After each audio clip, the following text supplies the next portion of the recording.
It is such a claim to fame that your family is the first one to exhibit these Hindi films in the United States. Yeah.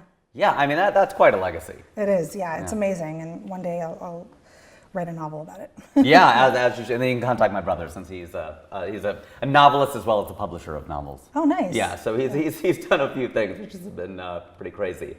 Your work, in marketing they say target everybody, you target nobody, right? Your work, you have St. Louis Superman, which is a documentary about a black man in St. Louis, of course, in Missouri. State representative in Missouri, the Show Me State. Yeah. And then you also have done a lot of things that are in the Desi space, the South Asian space, et cetera. So you're not limited only to the Desi space. But that said, knowing that your work will be seen globally by people that are not South Asian, how does that influence the projects you choose and the approach that you take when you direct to produce?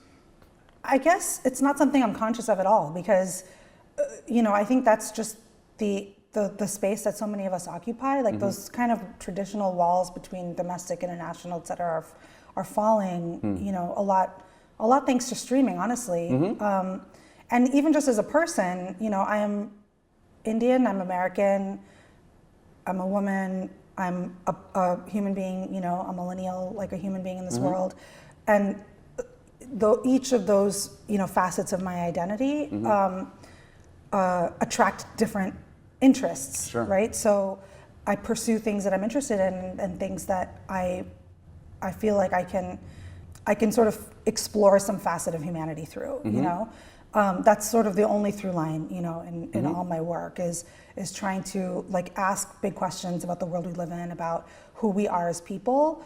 And I can do that through a dating show, or I can do that through, an arty, documentary. And all of it excites me and all of it informs me. I find all of it as intellectually rigorous. So, because, everything speaks to sort of a different, part of my identity. The best advice I've ever gotten, from another filmmaker I got from Shekhar Kapur, where he says, you have to see yourself in everything that you make. And that can come in many different ways, but you have to sort of find yourself, and that's how work feels authentic and it feels real, and you're asking the right questions. And that's really what I look for, is what aspect of my identity or my curiosity am I seeing in this work? And that's sort of been my North Star.